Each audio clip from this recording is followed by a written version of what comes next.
Amin. Kita berikan tepuk tangan buat Tuhan Yesus yang baik. Puji Tuhan, silakan duduk Bapak Ibu Saudara kasih dalam Tuhan. Shalom. Saya merasakan sejak tadi pagi waktu ibadah di Minahasa Utara dan pagi di ibadah yang pertama di tempat ini dan sore hari ini, saya merasakan satu intensitas urapan dan hadirat Tuhan itu makin kuat. Saya percaya Tuhan sedang bekerja dengan luar biasa untuk Growth Center Manado. Lewat masa-masa yang tidak mudah, tapi ketika kita meresponinya dengan benar, Growth Center Manado ke depan akan jauh lebih solid lagi. Amin. Apalagi tadi waktu ditayangkan lagi kita menyembah Tuhan, ditayangkan gambar di LED kita ada padang gurun dan ada salib. Boleh gak ditayangin lagi sekali lagi? Tiba-tiba Tuhan ingatkan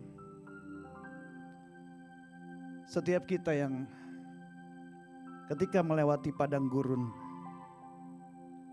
lewat gambar ini Tuhan bicara, ingatlah salib Kristus. Bahwa di padang gurun bukan Tuhan membenci kita. Padang gurun yang Tuhan izinkan kita alami bukan karena kita melakukan hal-hal yang jahat di mata Tuhan, bukan. Padang gurun yang kita alami padahal kita udah sungguh-sungguh dengan Tuhan, bukan berarti kita ditolak sama Tuhan, dibuang sama Tuhan. Karena di padang gurun ada salib yang menandakan, mengingatkan kepada kita semua bahwa penderitaan, ketidakadilan, kejahatan yang kita alami, Tuhan sudah selesaikan di atas kayu salib. Waktu Tuhan berkata, sudah selesai, tetelestai. Ingatlah salib Kristus itu yang akan membuat kita kuat. Amin. Karena makan kue sus, makan ketan, di dalam Yesus ada kekuatan. Haleluya. Puji Tuhan. Nah saudara, di bulan Juli ini, bulan di mana tema kita di Growth Center adalah identitas seorang murid. Mengapa identitas atau ciri seorang murid itu menjadi penting bagi hidup seseorang? Karena identitas atau arti lainnya adalah kepribadian, ciri khas, tanda khas seseorang, itu akan menentukan masa depannya. Masa depan kita sebagai umat pilihan adalah surga. Amin. Akhir dari perjalanan hidup kita adalah kekekalan bersama dengan Tuhan. Karena itu dalam 2 minggu ini saya akan menyampaikan tema Your Identity Determines Your Future. Identitas kamu akan menentukan tujuan kamu. Di khotbahnya Pastor Andi membuka bulan Juli dengan menyampaikan bahwa pesan identitas seorang murid adalah berbuah. Dan Tuhan Yesus berkata bahwa tanda seorang murid Kristus adalah dia tetap dalam firman-Ku, kata Tuhan. Yohanes 8 ayat 31. Yesus berkata, jikalau kamu tetap dalam firman-Ku, kamu benar-benar adalah murid-Ku. Jadi murid adalah mereka yang tetap dalam firman-Nya, tinggal dalam firman-Nya. Makanya akan berbuah. Tinggal dalam firman-Nya seperti kita juga tinggal di rumah kita. Kita bisa bekerja di kantor, tapi selesai dari kantor kita kembali ke rumah. Karena kita tinggal di rumah. Kita sekolah, selesai sekolah kita kembali ke rumah karena kita tinggal di rumah itu. Kita pelayanan di gereja, selesai pelayanan kita kembali ke rumah karena rumah adalah tempat tinggal kita. Demikian juga ketika kita menghadapi persoalan. Apakah masalah di kantor kita? Kembali kepada firman Tuhan, what the Bible says. Apa yang Tuhan katakan untuk menyelesaikan masalah kita. Ketika kita ada persoalan dengan teman sekerja kita, Kembali kepada firman Tuhan, what the Bible says about relationship kita. Ketika kita harus memutuskan kembali kepada firman Tuhan. Apa yang firman Tuhan katakan untuk keputusan bisnis kita? So dalam 2 minggu ini orang akan belajar tanda seorang murid yang tinggal dalam firman-Nya akan nampak, akan kelihatan di dalam dirinya. Dan ciri khas orang tersebut dalam hubungannya dengan orang lain juga akan terlihat. Sehingga orang lain akan terinspirasi untuk hidup sama seperti kita hidup yang percaya kepada Tuhan. Sehingga lewat hidup kita yang menghasilkan buah karena kita tinggal dalam firman-Nya, orang akan tertarik untuk mengenal ajaran Kristus yang kamu hidupi sampai hari ini. Dan pada akhirnya orang akan percaya bahwa Yesus Kristus adalah Tuhan. So di minggu ini kita akan belajar ciri khas yang ada pada diri seorang murid yang tinggal dalam firman-Nya. Yang pertama adalah mudah berubah. Katakan sama-sama mudah berubah. Saudara, perubahan selalu membawa harapan. Dan berpengharapan kepada Tuhan tidak pernah mengecewakan. Di meja ini ada air mineral yang jernih warnanya, bukan? Jernih warnanya. Kalau air mineral ini saya isi dengan kecap yang warnanya hitam.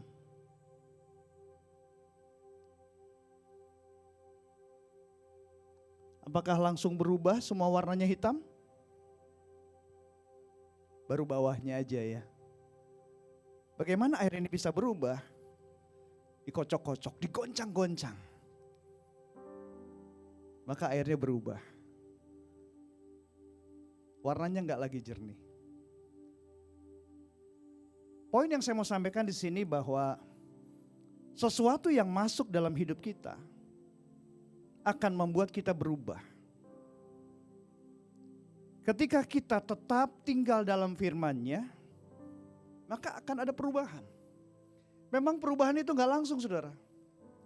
Waktu kecap dimasukkan belum berubah airnya kan. Baru bagian bawahnya hitam. Itu baru kita tahu firman.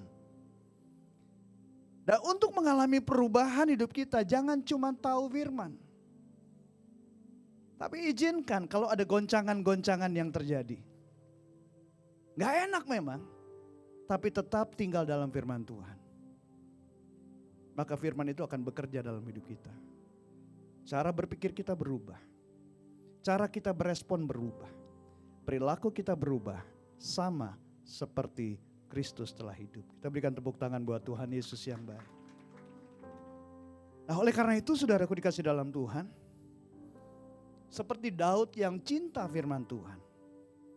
Daud berkata, hatiku mengikuti firman-Mu. Lewat proses yang Tuhan izinkan terjadi, ia mengalami perubahan. Dia seorang yang cinta Tuhan, cintakan firman-Nya bukan berarti dia bebas dari masalah, enggak. Tapi dia mengambil keputusan untuk tetap tinggal dalam firman-Nya. Sehingga Alkitab mencatat dari seorang gembala kambing domba, seorang pendosa menjadi seorang yang berkenan di hati Tuhan. Seorang Monty yang manusia lamanya itu emosional. Kalau saudara dekat-dekat dengan kita, saudara bisa melihat dari ujung kepala sampai ujung kaki sudah ada bekas jahitan. Yang karena pecahan kaca dan lain sebagainya. Itu semua sebagai buah emosi yang pada saat sebelum mengenal Tuhan itu susah sekali saya kendalikan. Tapi sekarang setelah menikmati firman Tuhan dan memilih untuk tinggal di dalamnya, maka cara berpikir saya jadi berubah. Memang itu perlu proses, gak instan. Bagaimana dengan soal emosi tadi, Pastor? Silahkan tanya dengan orang-orang yang dekat dengan saya. Termasuk nanti boleh tanya istri saya yang hari Selasa akan sampai ke Manado. Gimana sekarang sih Pastor Monty? Sebelum dan sesudah kenal Tuhan itu. Orang yang tinggal dalam firman-Nya pasti akan mudah untuk berubah. Nah, pertanyaannya malam hari ini, apa yang membuat hidupmu sulit untuk berubah? Padahal udah nyanyi lo sering, ku telah mati dan tinggalkan cara hidupku yang lama. Iya kan? Semuanya apa? Sia-sia dan tak berarti lagi. Tapi begitu marah, balik lagi manusia lamanya hidup. Hajar, sikat, gebrak meja, maki-maki.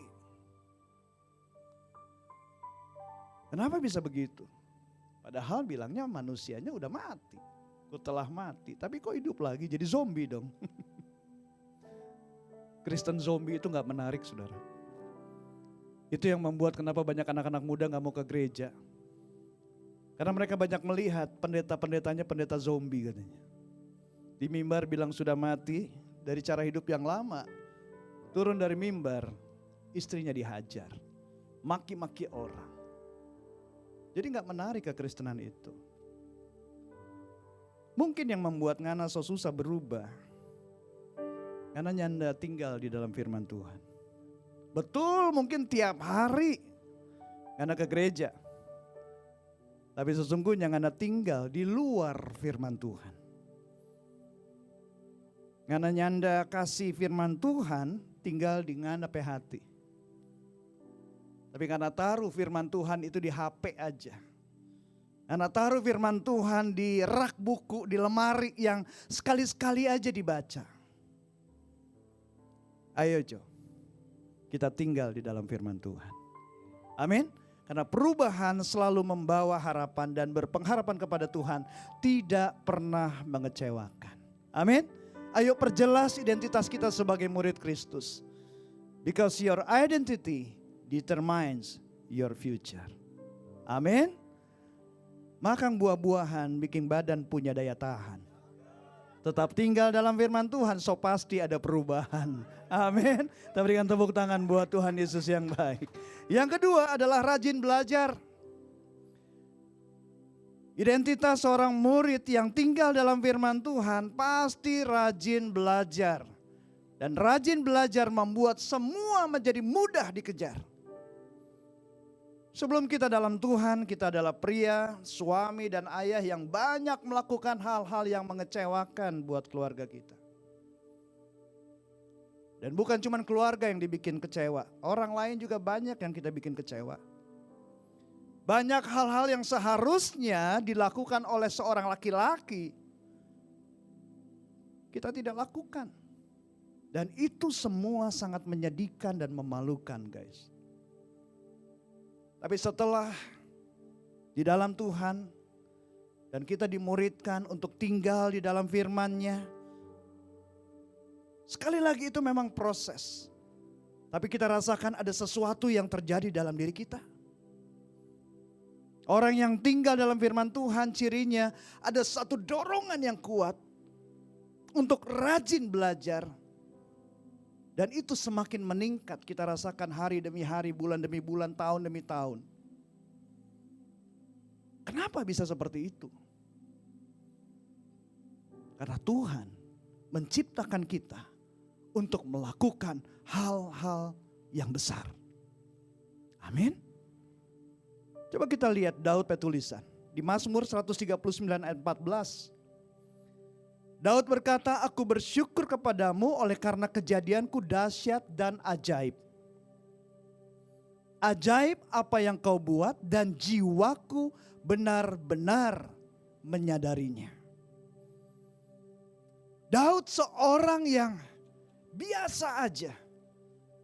Seorang yang tidak diperhitungkan oleh keluarganya, tapi karena dia tinggal dalam firman, dia cinta firman, dia tahu, dia menyadari bahwa kejadiannya itu dahsyat dan ajaib. Ajaib apa yang Tuhan mau buat. Tuhan ingin kita menjadi saksinya di Yerusalem, seluruh Yudea, Samaria, sampai ke ujung-ujung bumi.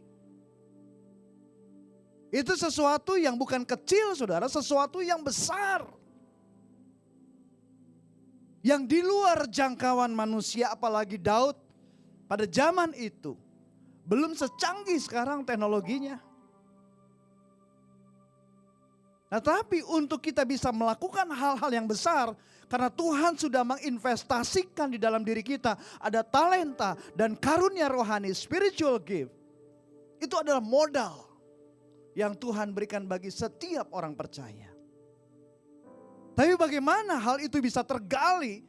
Bagaimana hal itu bisa tereksplor sehingga bisa memperlengkapi kita untuk melakukan perkara-perkara yang besar? Alkitab katakan di dalam Amsal 19 ayat yang kedua, tanpa pengetahuan kerajinan pun tidak baik. Orang yang tergesa-gesa akan salah langkah. Jadi dua hal penting untuk melakukan hal-hal yang besar agar dunia percaya lewat hidup kita Yesus adalah Tuhan dan Juru Selamat. Dua hal yang Tuhan ingatkan, rajin dan berpengetahuan. Kenapa berpengetahuan? Karena belajar. Kita hanya bisa punya talenta dan kemudian spiritual gift, kemudian kita diam dan tidak berbuat apa-apa. Gak bisa, yes kita harus berdoa. Tapi saya percaya doa orang benar akan melahirkan tuntunan. Doa orang benar akan membuat kita menerima kuasa untuk bergerak, bertindak menjadi orang yang rajin. Karena itu ketika kita tinggal dalam firman Tuhan. Yohanes 1 ayat 1 katakan pada mulanya adalah firman. Firman itu bersama-sama dengan Allah dan firman itu adalah Allah. Jadi pada waktu kita tinggal dalam firman-Nya, kita melekat dengan Allah, kita menyatu dengan firman-Nya, maka ada impartasi keilahian yang membuat kita never stop learning. Membuat kita menjadi pribadi yang unstoppable, yang tidak bisa dihentikan untuk terus belajar. Saya mengalami bagaimana kuasa firman itu bekerja. Di usia ke-47.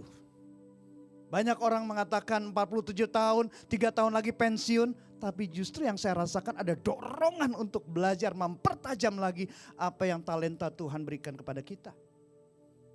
Umur 47 tahun kita ambil S2 di bidang konseling pastoral. Dan selesai di usia ke-50 tahun. Dan dorongan itu tetap masih kuat dan semakin kuat, saudara. Insya Allah di usia ke-58 nanti saya akan mengambil S3-nya. Sampai kepada doktoral di bidang konseling pastoral. So, saya percaya saudara, identitas seorang murid adalah punya kemauan, kerajinan untuk belajar. Dan kemauan untuk belajar itu bukan soal umur. Oh, bukan karena dia masih muda, masih kecil. Belumlah waktunya untuk belajar setinggi itu, sejauh itu. Belum. Oh, karena dia udah tua, udah generasi senior, udah gak bisa banyak belajar. No. Sekali lagi, kemauan untuk belajar bukan soal usia, my friend. Itu soal identitas. So, rajin belajar membuat semua menjadi mudah dikejar. Makanya sebentar lagi Growman akan mengeluarkan modul pembelajaran tentang menjadi pria dewasa di dalam Tuhan. So, saya mengundang sekali lagi para pria dan wanita, baik yang single maupun yang sudah menikah. Datang hari Selasa, tanggal 11 Juli. Acara Growman Meet Grow Woman. Kami akan bagikan warisan pria dan wanita dewasa. Seorang pria dan wanita yang dewasa dalam Tuhan, dia akan memberikan warisannya kepada keturunannya. Dan kapan warisan itu dimulai? Dipersiapkan sejak sekarang. Sejak masih single. Bukan waktu nanti udah double, udah telat. Walaupun better late than never ya. Tapi kalau sekarang masih bisa dilakukan persiapan itu, why not? Ayo kita pertegas identitas kita. Because your identity determines your future. Menangkap tikus harus cepat dikejar. Tanda murid Kristus itu rajin dan cepat belajar. Kita berikan tepuk tangan buat Tuhan Yesus yang baik. Yang berikutnya adalah integritas. Integritaslah yang membuat kamu menjangkau tanpa batas. Daud gak pernah berpikir loh, kalau sampai hari ini namanya punya pengaruh yang besar bagi dunia. Bahwa sampai hari ini dia dihormati namanya di bangsa-bangsa, bukan cuma bangsanya sendiri. Daud seorang yang tidak diperhitungkan oleh keluarganya, seorang yang pernah ditolak oleh orang tuanya, kerjanya juga cuma ngangon domba 2-3 ekor aja. Tapi yang menarik bagi saya, dia punya integritas. Dia menulis di dalam Mazmur 41 dikatakan, because of my integrity you uphold me and set me in your presence forever. Daud berkata, karena integritasku engkau menopang aku, karena integritasku dan engkau menempatkan aku di hadiratmu selamanya, forever. Wow. Dalam hadirat Tuhan kita menerima urapan baru. Dalam hadirat Tuhan kita menerima kuasa. Dalam hadirat Tuhan kita menerima tuntunan Tuhan. Dalam hadirat Tuhan kita mengalami perjumpaan dengan Tuhan yang mengubah hidup kita. Dan pada waktunya Tuhan bawa Daud untuk mengalahkan Goliat. Daud sebetulnya gak ada urusan untuk mengalahkan Goliat. Itu urusan tentara-tentaranya Saul. Tugasnya Daud pada waktu itu cuma ngantar makanan buat kakaknya. Gak ada urusan. Apalagi Goliat badannya jauh lebih besar daripada Daud. Gak ada urusan. Daud bisa pilih untuk tinggalin aja. Tapi seorang yang tinggal di dalam firman-Nya, dia bukan hanya tahu firman, tapi dia punya hatinya Tuhan.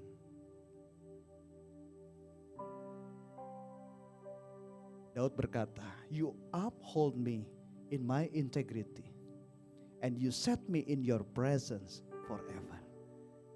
Orang yang selalu berada dalam hadirat Tuhan, mata rohaninya bisa melihat yang manusia biasa gak bisa lihat. Makanya pada waktu dia melihat tentara-tentaranya Saul, tentara Israel, gak ada yang berani menghadapi Goliat. Semua diam. Karena mereka semua melihat dengan mata jasmani mereka. Ini masalah besar. Mereka semua gemetar. Tapi Daud yang tidak diperhitungkan oleh manusia, tapi dia diperhitungkan oleh Tuhan dan diperhitungkan oleh kerajaan kegelapan. Daud bisa melihat yang tentara Israel, yang orang-orang Filistin gak bisa lihat, termasuk Goliat gak bisa lihat. Tapi Daud bisa melihat yang ilahi. Dan dia berkata, aku datang dengan membawa nama Allah semesta alam. Dan Alkitab mencatat Goliat dikalahkan. Dan sampai hari ini, karena integritas ini membuat Daud menjangkau tanpa batas. Dia bukan hanya dihormati, dipercaya menjadi panutan bangsanya, itu bangsa Israel, tapi juga sampai ke bangsa-bangsa lain. Sampai orang Indonesia, sampai orang di Sulawesi Utara ini, sampai di desa Tondey pun ada yang kasih nama anaknya Daud, ada yang kasih nama anaknya David. Mereka menghormati karena integritas itu. So integritas membuat saudara akan disukai, dihormati Tuhan dan sesama. Integritas meningkatkan kepercayaan pemimpin, meningkatkan kepercayaan kolega saudara, meningkatkan kepercayaan teman-teman saudara. Integritas membuat saudara mengalami rasa damai. Betul? Kenapa hatimu gak damai? Karena kamu gak punya integritas. Makanya penuh dengan ketakutan, gak ada rasa damai. Integritas membuat saudara juga punya hubungan yang menjadi semakin baik, semakin baik, semakin baik. Dengan pasangan, dengan keluarga, dengan teman-teman yang lain. Dan satu lagi, integritas membuat saudara akan enak tidurnya. Benar gak? Kenapa susah tidur Ngana? Karena Ngana bicara lain, kelakuan lain. Makanya punya kelainan. Karena punya kelainan, akhirnya jadi sasaran setan. Dikocok terus sama setan, dibikin takut, dibikin khawatir. So apa yang membuat saudara masih bergumul dengan masalah integritas? Karena saudara tidak tinggal dalam firman Tuhan. Saudara hanya mau tahu firman tapi gak mau tinggal dalam firman Tuhan. Itu masalahnya. So malam ini ayo perjelas identitas saudara. Because your identity determines your future. Daun akasia di atas dahan, makanan lezat bagi jerapah. Memang dahsyat firman Tuhan, memberikan kekuatan yang berlimpah-limpah. Memberikan tepuk tangan buat Tuhan Yesus yang baik. Haleluya.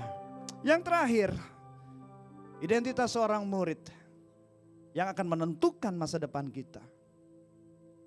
Disiplin. Orang yang tinggal dalam firman, pasti dia akan disiplin. Karena orang yang menghindari rasa sakit dan disiplin itu menyakitkan, saudara.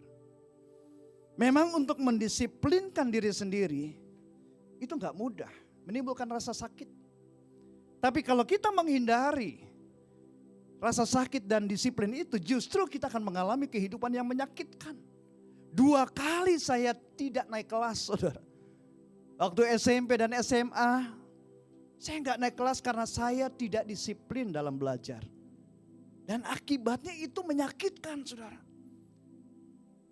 Saya malu karena teman-teman semua naik kelas, saya tinggal kelas, orang tua saya juga jadi susah hati.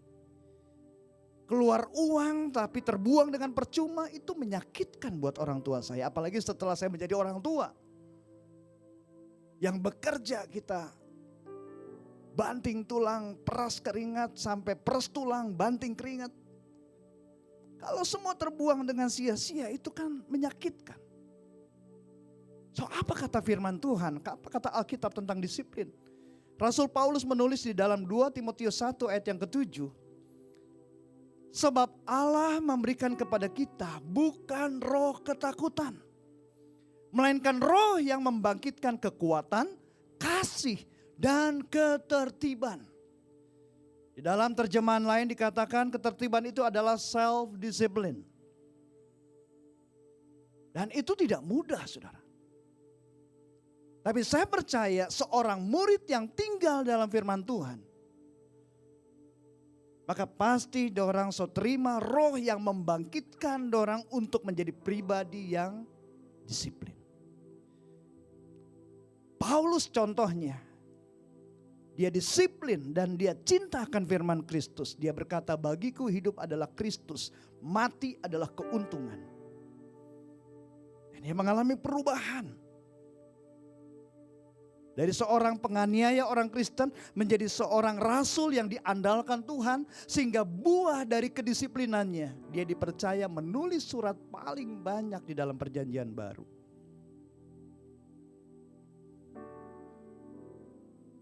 Seperti air mineral ini yang masih jernih. Menggambarkan seorang yang seperti saya dulu yang gak disiplin. Yang suka menunda-nunda.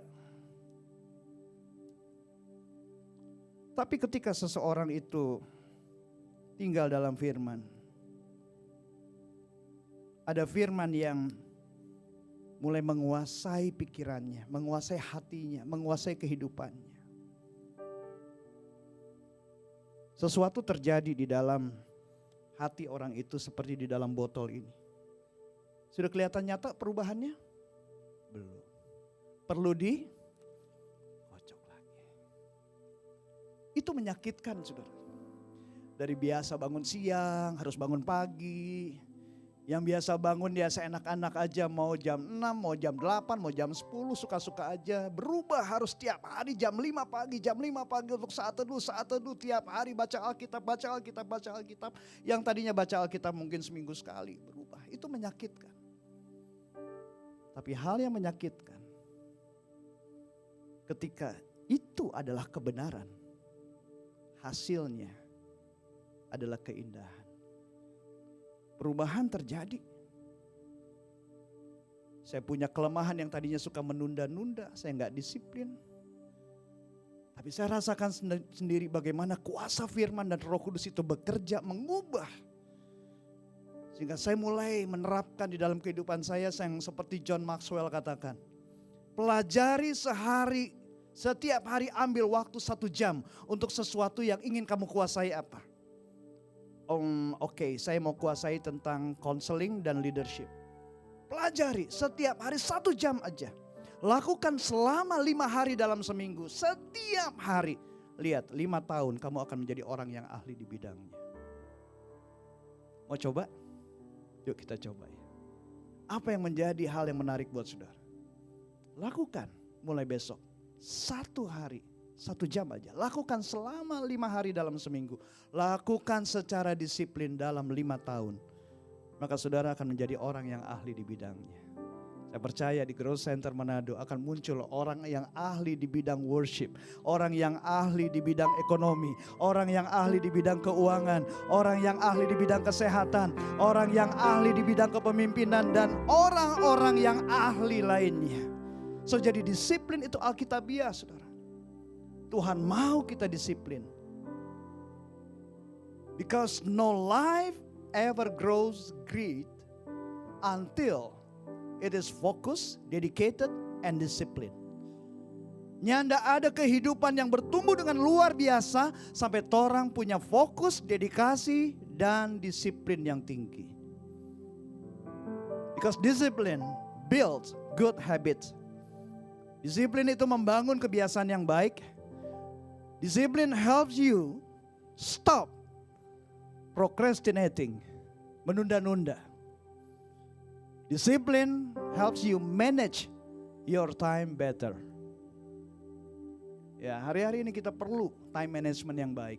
Karena kehidupan itu berubah saudara sejak pandemi ini. So disiplin akan menolong kita untuk mencapai tujuan. So apa yang membuat hidup saudara belum mengalami hasil yang maksimal? Mungkin karena saudara tidak disiplin. Atau saudara menolak disiplin. Kenapa saudara tidak disiplin? Sekali lagi karena saudara tidak tinggal dalam firman Tuhan. Saudara hanya sampai sebatas mau tahu firman Tuhan aja. Tapi tidak mau tinggal dalam firman Tuhan. Semalam ini ayo pertegas identitas kita. Because your identity determines your future.